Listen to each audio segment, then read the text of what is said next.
지금 한 10년은 더 젊어 보일 것 같은데, 그지? 자, 금수회의록 봅니다. 202쪽 금수회의록. 금수는 혹시 그런 말 들어봤습니까? 이런 금수만도 못한 놈. 짐승을 말합니다. 짐승. 이 짐승들이 회의를 하는 건데, 자, 이 전체 줄거리를 보시면 되게 편합니다. 전체 줄거리에 다 나와 있어. 봐봐. 자, 나는 약이래. 약에 빠지면 안 돼. 우리나라에 지금 대마초, 마약 이런 게 지금 심각해. 약에 빠진 나라야 지금. 자, 악에 빠진 인간의 모습을 한탄하다가 잠이 들었어. 자, 꿈속에서 우연히 동물들의 회의를 방청하게 된다. 이 회의에는 까마귀부터 쭉 나와서 인간의 간사함과 포악함, 비윤리적 태도 등을 비난.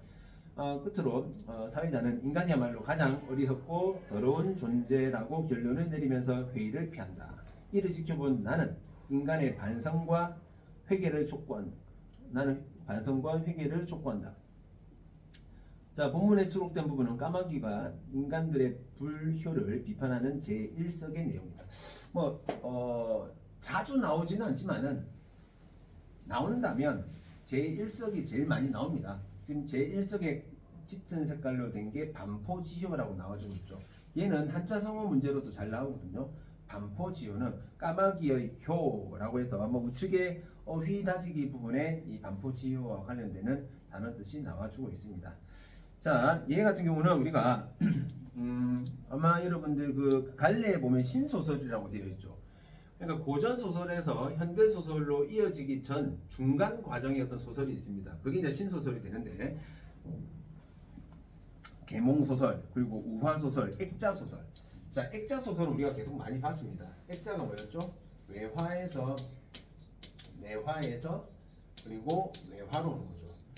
자, 상황을 생각해보면 외화에서는 내가 지금 이야기를 하는 거야. 일주의 상황이겠죠? 그런데 내화에 들어가게 되면 그 동물들이 회의하는 것을 나는 지켜만 봅니다. 그렇다면 1인칭 관책자 시점. 그죠? 다시 나오면서 일주 이런 관계가 될 것이고, 이게 좀 꿈을 통해서 이루어지니까 우리가 환몽구조라고도 하죠. 환몽구조. 우리 조신전 이런 거에서도 환몽구조를 봤습니다.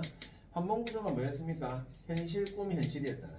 그죠? 그래서 이 액자식 구조는 일종의 환몽구조를 우리가 액자식 구조라고 봐도 상관없습니다. 둘 중에 어느 게 더 큰 개념이죠? 액자식 구조하고 환몽 구조하고 둘 중에 어느 게 더 큰 개념이 됩니까? 액자식이 큰 개념이 되겠죠. 그죠? 환몽 구조라고 해서 전부 다 그 액자식이 되는, 환몽 구조는 다 액자식이 될 수가 있어. 환몽 구조는. 근데 액자식이라고 해서 다 환몽 구조는 아니겠죠. 그죠? 이해됩니까? 예를 들어줄까? 하나 들어줄까? 내가 그러니까 어떤 윤지라는 친구가 살았는데, 이 친구가 되게 말썽을 많이 부려. 그래서 엄마 아빠가 윤지를 데리고 설악산에 놀러 갔대. 그래서 설악산에 가서 윤지한테 인간이 어떻게 살아야 되는지에 대해서 이야기를 해준 거야. 어떻게 살아야 되는지. 그지? 그러면서 옛날에 이 설악산에 꼬리 9개 달린 여우가 살았는데 공부 안 하고 말썽쟁이들은 다 잡아먹었어. 그래서 이 설악산에 사람이 아무도 안 살게 되었대. 그래서 지금은 죽은 귀신들이 다 눈이 되어가지고 눈으로만 내리고 있어. 막 이런 얘기를 해준 거야. 그럼 이게 이제 내화에 해당되는 거죠. 막 지어낸 이야기지만 내화에 해당되고, 그래서 윤지는 앞으로 그 다음부터 엄마 말을 잘 들었다. 이런 식의 어떤 이야기. 여기서 어떤 꿈과 관련되는 이야기는 없었죠. 꿈과 관련되는 이야기. 그죠? 그래서 외화, 내화, 외화 이런 액자식 구조 안에 이런 환문 구조가 포함이 된다. 그 정도만 봐놓으시고, 자, 그 주제를 잠깐 볼게요. 자, 주제는 인간의 허위와 부도덕, 타락에 대한 비판이라고 되어 있습니다. 제일 밑에 보시면 더 알아보기 부분에서 보시면 이제 동물들과 관련된 이야기들이 쫙 나오거든요. 우리가 특히나 좀 잘 봐야 될 게 까마귀하고 그 다음에 여우. 이 여우와 관련돼서 한자성어 호가호위 나오죠. 호가호위가 뭐였습니까? 호가호위. 남의 권세를 등에 업고 마치 자신의 권세처럼 권리를 힘을 부리는 것을 우리가 호가호위라고 이야기를 한단 말이에요. 그래서 외세에 의존하려는 어떤 그 정치 의식을 비판하고 있는 그런 내용이 되겠고, 그리고 그 칠석 부분에 호랑이 나오죠. 호랑이 이건 많이 봤습니다. 가정 맹어호. 탐관오리들의 가혹한 횡포 나타내는 거죠. 그럼 이런 동물들이 나와가지고 어떤 인간 세계에 대한 비판이 이루어진다. 이런 것들만 그냥 눈으로 쭉 한번 읽어보시고 옆에 있는 문제는 그냥 풀어보시면 됩니다. 풀어보시면 되고 쉬운 이야기니까. 자, 우리는 무정을 잠깐 보도록 하겠습니다. 무정. 자, 이 무정도 중요한 작품 중에 하나인데 장편 소설입니다. 자, 전체 줄거리를 잠깐 보세요. 약간 막장이 좀 섞여 있습니다. 약간 막장이. 이게 뭐야? 약간 그런 느낌 가볼게요. 경성학교 영어교사 이형식이 영어를 가르치던 김선영에게 사랑을 느낄 무렵 고아인 어린 형식을 이형식 거두어준 박진사의 딸 박영채가 찾아온다. 형식은 기생이 된 영채를 아내로 맞이하지 못하는 죄책감과 선영에 대한 사랑 사이에서 갈등한다. 자, 삼각 관계가 되는 거죠. 그러니까 이 박진사라는 아저씨가 이 형식이를 고아인데 거두어 들이면서 자기 딸하고 애가 괜찮았나 봐. 자기 딸과 이제 결혼을 시켜야지라고 생각을 하고 있었는데 이 형식이가 좋아하는 사람이 생긴 거야. 이 좋아하는 사람이 바로 김선영이라는 거죠. 그렇죠? 그다음에 이제 삼각관계가 되는 거죠. 자, 형식과 그리고 형식과 영채 그리고 형식과 선영 이 사이에서 이제 갈등을 하게 되는데 형식이가 누구를 선택하게 되는가? 이 선영이를 선택하게 됩니다. 선영이를 이제 선택하게 돼요. 자, 그다음 뒤에 볼게요. 자, 영채는 경성학교 배학감에게 순결을 잃게 되자 형식에게 유서를 남긴 후 자살을 결심하고 자취를 감춘다. 동경 유학생인 병욱의 권고로 자살을 단념하고 동경 유학길에 오른 영채와 선영과 약혼하고 미국 유학길에 오른 형식은 같은 기차에서 만나게 된다. 자, 형식이가 자살을 결심했는데 이 형식이가 자 누구를 만나게 되느냐? 병욱이라는 아이를 만나게 됩니다. 자, 우리가 여기서 이제 약간 좀 생각하는 게 병욱이라는 이름 자체는 남자 이름 같잖아, 그죠? 안 그렇습니까? 남자, 그죠? 참고로 병욱은 여자입니다. 여자.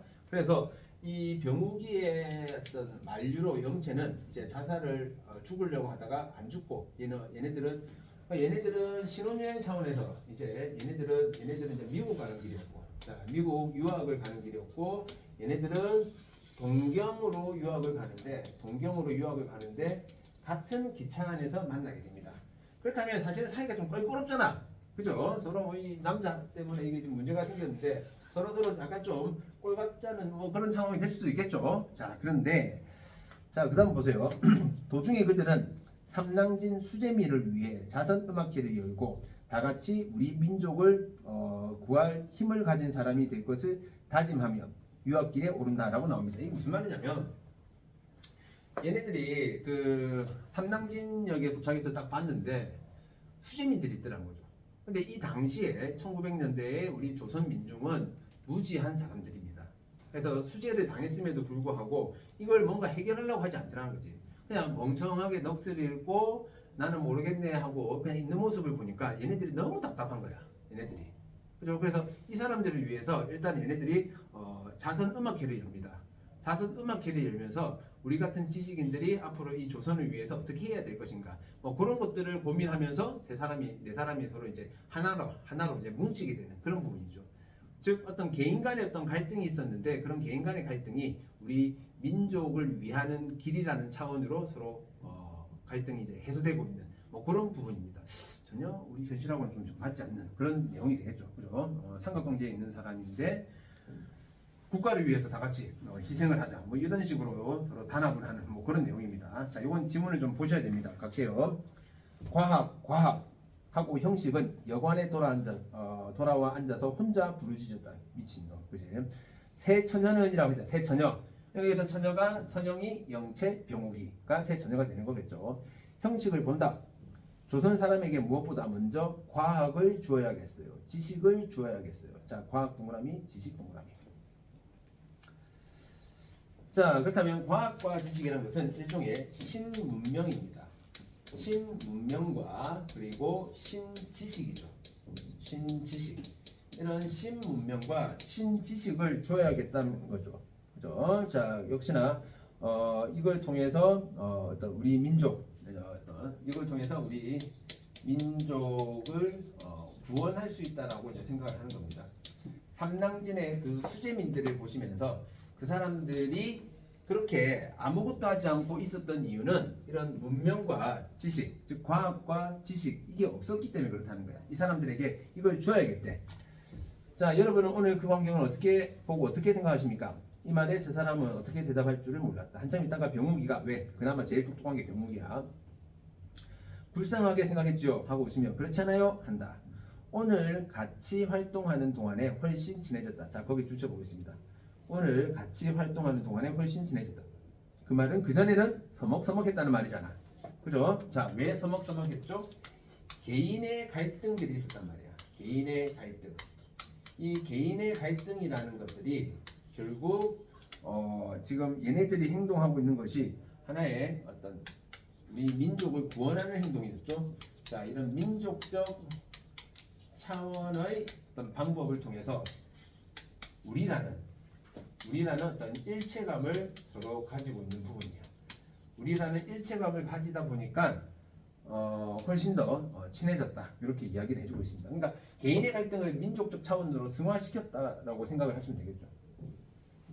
그렇지요. 불쌍하죠. 그러면 그 원인이 어디 있을까요? 물론 문명이 없는 데 있겠지요. 생활하여 갈 힘이 없는 데 있겠죠. 그러면 어떻게 해야 저들이 아니라 우리들이다 구제할까요? 하고 형식은 병욱이보다 병욱이하고 둘이만 계속 얘기하고 있습니다.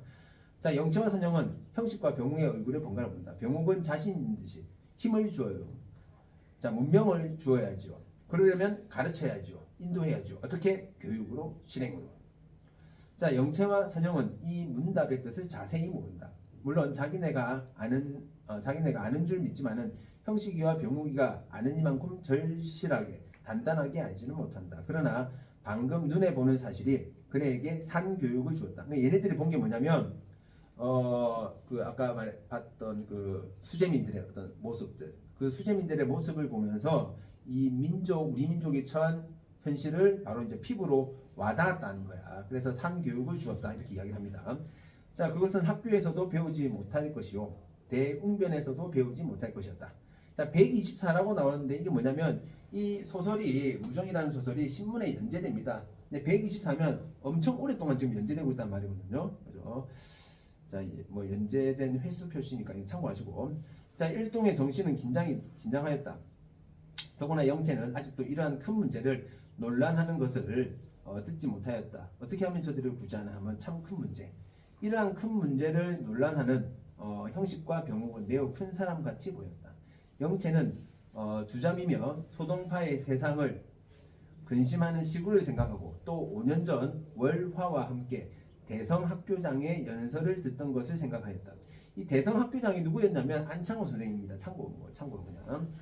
자, 이 사람이 뭐랬냐면 그때는 아직 나이 어려서 분명히 알아듣지 못하였거니와 여러분의 조상은 결코 여러분과 같이 못생기지 아니하였습니다라고 할 때에 과연 지금 날마다 만나는 사람은 못생긴 사람들이다 하는 생각이 난다. 무슨 말일까요? 한창호 선생이 모여있는 사람들한테 여러분들의 조상은 지금 여러분들처럼 못생기지 않았습니다 라고 이야기를 했답니다. 그때는 민족의식이 없었던 영채는 지금 만나는 사람은 그냥 다 얼굴이 못생겼는가 보다라고 생각했는데 그 이면의 뜻은 뭐죠? 잘 생각해보면 우리가 먼 옛날부터 삼국시대부터 그리고 조선시대까지 쭉 이어져 내려오면서 우리나라가 얼마나 많은 어떤 적들의 어떤 침입을 받았습니까? 근데 그렇게 침입을 받을 때마다 우리는 다 그것을 이겨냈단 말이죠. 이겨냈어. 근데 지금의 우리 민족은 어떤가? 일제치하에서 그것을 이겨내지 못하고 있는 그런 모습이란 거야. 그래서 못생겼다고 이야기를 하는 거죠. 지금의 옛날의 조상들은 지금 여러분들처럼 못생기지 않았다는 것은 그런 어떤 민족적 저항 의식을 가지고 있었는데 니들은 그런 것도 없잖아 이 못생긴 것들아 뭐 이런 의미가 되는 거지. 그치? 근데 그 의미를 몰랐다는 거야. 그죠? 자, 그래서 뭐 여기서는 우리 어떤 민족적 현실을 제대로 알지 못하는 조선인들에 대한 비판 뭐 이렇게 보면 되겠죠. 자, 영채는 그 말과 형식의 말에 공통한 점이 있는 듯이 생각하였다. 그리고 한 번 더 형식을 보았다. 형식은 옳습니다. 교육으로 실행으로. 자, 밑줄 교육으로 실행으로. 자, 교육과 실행 이게 바로 뭐가 된다? 계몽. 자, 계몽의 방법에 해당되겠네요. 계몽. 우리 무지한 민중들을 이끌 수 있는 방법은 바로 계몽과 교육과 실행이라고 했습니다. 저들을 가르쳐야지요, 인도해야지요. 그러나 그것은 누가 하나요? 형식은 입을 꼭 다문다. 새천년은 몸에 소름이 끼친다. 우리가 소름 끼칠 때는 설마 그거 나한테 하라고? 졸 짜증나네. 뭐 이렇게 생각할 수 있는데 그게 아닙니다. 어떤 감동을 받았다는 거야. 감동을. 그래서 소름이 쫙 끼친대. 형식을 한 번 더 힘있게 누가 하나요? 답 안 할 때까지, 답할 때까지 계속 물어보는 거겠지. 그지? 이거 괜찮은 방법이죠. 몇 분이야? 라고 물어보면 계속 이야기하는 거겠네. 그지? 새천년을 골고루 본다. 새천년은 아직도 경험해보지 못한 말할 수 없는 정신의 감동. 그리고 일시에 소름이 쭉 끼쳤다. 소름이 끼쳤다는 것은 결국 어떤 감동을 받았단 말이고, 동시에라고 했으니까 하나의 정신적 일체감을 느끼고 있는 그런 부분이겠죠. 일시에 소름이 쭉 끼쳤다. 형식은 한 번 더 누가 하나요? 끝까지 물어보죠. 자, 우리가 하지요. 자, 대답이 기약하지 아니하고 새천의 입에서 떨어진다. 네 사람의 눈앞에는 불길이 번쩍하는 듯 하였다. 마치 큰 지진이 있어 온 땅이 떨리는 듯 하였다. 남녀 간의 어떤 연애로 인한 어떤 개인적 갈등이 이런 민족 의식에 의해서 해소되고 있는, 갈등이 해소되고 있는 뭐 그런 부분으로 봐주시면 되겠습니다. 그죠? 그래서 오른쪽에 보시면 역시나 아까 그 4번처럼 그 작품 감상 관점 관련되는 이런 문제라든지 또는 6번 같은 문제도 또 잘 묻습니다. 원래 그 보시다시피 지금 형식이를 사이에 두고 영채와 선영이가 서로 갈등을 하고 있었는데 결국 서로 하나의 어떤 민족적 의식을 바탕으로 서로 하나가 되어 가고 있는 일체감을 가지게 되는 그런 상황을 6번 문제에서 물어보고 있으니까 이런 것들을 잘 풀어보시면 됩니다. 됐죠? 자, 그 다음 패스. 그 다음에 현진건의 고양이라는 작품이 나오는데 이거는 간단하게만 좀 볼게요. 자, 고양이 뭐냐면 일단 얘도 액자식 소설입니다. 액자식 소설. 자, 외화가 나오고 내화가 나오고 그 다음에 다시 외화가 나오는 그런 상황인데, 자, 나라는 인물과 그라는 인물이 있습니다. 자, 제일 처음에 내가 그를 봤을 때 약간은 좀 혐오하는 감정을 가지고 있습니다. 혐오. 자, 이 그라는 인물은 조선인 옷도 갖추고 있고 중국인 옷도 갖추고 있고 일본인 옷도 갖추면서 중국말도 하고 일본말도 하고 조선말도 하고 막 그렇게 하더란 말이야. 그것 자체가 뭘 말하겠습니까? 얘가 그만큼 많은 곳을 떠돌아다녔다는 겁니다. 그러다 보니까 그 나라 말도 잘할 수 있겠죠. 조선인임에도 불구하고.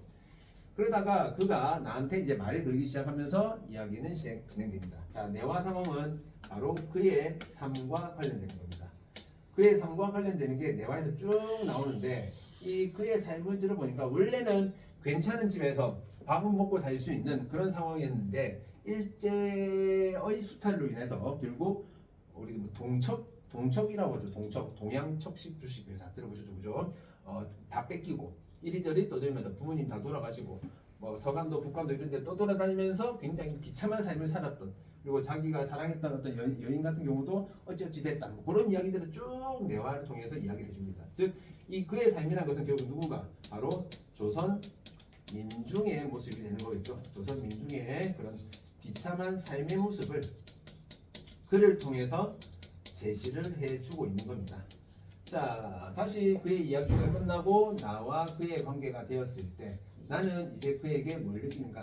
연민을 가지게 되겠죠. 그러면서 서로 술 마시면서 노래를 부르는데, 마지막에 같이 노래를 부르는데 이 노래와 관련해서 시험 문제로 잘 나오는 부분이죠. 그래서 우리는 마지막에 부르는 노래만 우리가 확인하고 갈 겁니다. 나머지는 여러분들이 그냥 읽어보시면 또 쉽게 알 수 있는 부분이기 때문에 이거는 내용 자체는 굉장히 쉽습니다. 자, 그게 노래가 지금 207쪽에 나오거든요. 207쪽에. 자, 207쪽에 한번 민요입니다. 민요. 자, 한번 볼게요.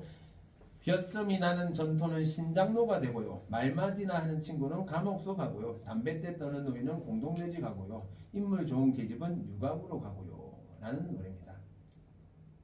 자, 얘는 왼쪽에 1등급 노트에 나와주고 있는 3번 보기 3번에다가 별표 하나 쳐놓고요. 삽입 민요의 역할, 이거 좀 잘 봐두시면 되겠습니다. 자, 다시 한 번 더 그 A 부분에 민요 부분들을 좀 보시면요.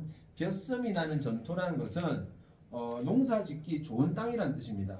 이 농사 짓기 좋은 땅은 신장로 새로운 길이 됐답니다. 왜 그렇게 됐죠? 농사 좋은 땅, 농사 짓기 좋은 땅이 왜 새로운 길이 됐습니까? 요거는 결국 일제의 수탈과 관련되는 거죠. 일제에서는 개화라는 이름 하에서 우리의 농토를 전부 다 길로 뚫어버려. 뭘 하기 위해서? 원활한 수탈을 하기 위해서 일부러 길로 만들어 버렸다는 거죠. 그죠? 그래서 벼섬이 나는 전토가 신장로가 됐다는 것은 일제의 수탈과 관련되는 것이고, 말마디나 하는 친구, 자 어떤 친구가 있습니까? 바른 말이겠죠. 일제의 저항을 비판하는 어떤 지식인 이런 거겠죠. 이런 일제를 비판하는 지식인들 같은 경우는 감옥으로 간다. 역시 뭡니까? 일제의 탄압과 관련되는 부분이겠죠. 세 번째, 네 번째 같은 경우는 역시 조선 민중의 고통을 나타내는 부분입니다. 결국 노인들은 죽고 인물 좋은 여인들은 인물이 괜찮은 계집은 유곽이라는 게 이제 술집, 뭐 유야부 같은 이런 데라고 생각하시면 되겠습니다. 그래서 어떤 조선 여인의 어떤 고단한 삶, 조선 민중의 고단한 삶이 세 번째나 네 번째 줄에 나와주고 있습니다. 그래서 이 일제 치하에서 우리 조선 민중의 삶을 아주 집약적으로 제시를 해 주고 있는 부분이고, 작품의 어떤 현실감을 보여주고 있는 부분이다 해서 그 내용들만 조금 잘 봐주시면 되겠습니다. 그렇죠? 자, 그 다음에 딱 하나만 더 보고 끝내겠습니다. 자, 만세전이라는 작품만 하나 볼 겁니다. 자, 208쪽에 만세전이 나오는데 우리가 알고 있는 홍길동 전, 토끼 전 그런 전이 아닙니다. 자, 전자가 무슨 전자죠? 앞전자거든. 앞전자, 즉 만세운동이 일어나기 전입니다. 만세운동이 일어나기 전. 만세운동이 언제 일어났습니까?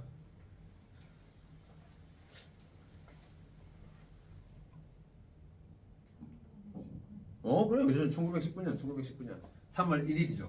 3월 1일. 자, 여기에 얘도 무정하고 좀 유사한 부분으로 볼 수 있는 것도 있고 차이점도 있는데요.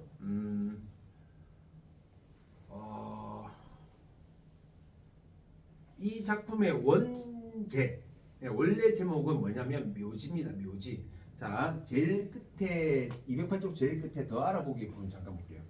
더 알아보기.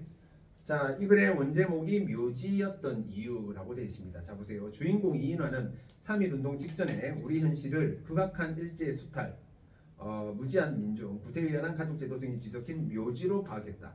묘지란 3.1운동 직전의 식민지 조선 현실에 대한 은유로 작가는 이와 같은 표현을 통해 비참한 민족 현실을 고발하려 한 것이다 라고 되어 있습니다. 그래서 여러분들은 여기 묘지란이라고 나와주고 있는 거 줄 좀 쳐줄게요. 묘지란 3.1운동 직전의 식민지 조선 현실에 대한 은유. 자, 거기다가 줄만 쳐두겠습니다. 더 알아보기 부분이 있습니다. 밑에서 세 번째 줄에 줄 쳐두시고, 자, 얘가 큰 줄거리는 이렇습니다. 동경에서 유학하는 유학생입니다. 동경에서. 자, 그런데 아내가 조선에 있습니다. 조선에 있는데 아내가 위독하다는 얘기를 들어. 그래서 동경에서 조선으로 쭉 가게 됩니다.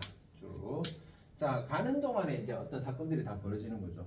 배 안에서 또는 기차 안에서 이 조선인들이 받는 어떤 현실들. 그러니까 조선인들의 어떤 고통뿐만이 아니라 이런 상황에 아무런 대처도 하지 못하는 무지한 조선인들의 모습을 보면서 얘가 가지고 있는 이런 의식 자체가 어떤 성장하게 됩니다. 의식의 성장이 이루어져. 뭘 통해서? 조선 현실에 대한 자각. 조선 현실을 그전에는 동경에 있을 때는 그런 걸 잘 못 느껴. 근데 직접 지가 눈으로 보고 귀로 듣고 하면서 조선 현실을 자각하면서 이런 의식의 성장을 가져옵니다. 자, 결국 이제 아내는 죽어요. 아내는 죽고, 자, 그렇다면 얘가 다시 되돌아가. 다시 이제 동경으로 가는데 보통 보면 이 의식의 성장을 통해서 아까 무정 같은 경우는 어땠습니까? 이런 현실을 바꿔야지 막 이렇게 생각했단 말이야. 바꿔야지라고 생각했는데 얘는 그런 현실을 욕만 하고 그냥 가버립니다. 인식에서 끝났단 말이지. 더 이상 어떤 행동으로 뭔가를 바꾸는 게 없었습니다. 그게 이제 일종의 이 작품의 어떤 한계 상황으로 볼 수가 있는데, 여기서 왔다가 이렇게 다시 되돌아가는 것을 우리가 원점 회귀형 여로 소설이라고 합니다. 자, 이 말이 어디 나오냐면 3번 문제를 3번 1등급 노트에 3번을 잠깐 볼게요. 자, 3번에 보시면 이 글의 구조에서 원점 회귀형 여로 구조라고 되어 있습니다. 우리가 여로형 소설이라고 한다면 로가 길로자거든요. 이제 길을 가면서 길을 다니면서 어떤 이야기가 전개된다는 겁니다. 그래서 다시 되돌아갔다는 차원에서 원점 회귀형 여로 구조라고 이야기를 하고, 두 번째 점 찍힌 부분을 볼게요. 주인공 나는 여행 과정에서 식민지 현실의 비참함을 확인하면서 현실 인식이 성장하지만 행동적인 저항 의지를 드러내는 데까지는 나아가지 못했다. 이게 바로 뭐다? 이 작품의 한계로 볼 수가 있다는 거죠. 이 작품의 한계. 그럼 예를 들어서 이런 식의 문제가 나올 수 있겠지. 예를 들어서 여러분들이 배웠던 이육사의 광야 이런 걸 합시다. 이육사의 광야 어떤 시가 나와주고 있습니다. 그죠? 그렇다면 광야에 있는 이 화자가 여기 등장하는 인하에게 해줄 수 있는 말 이런 것들을 이제 물어볼 수 있는 거겠죠. 얘는 적극적 희생.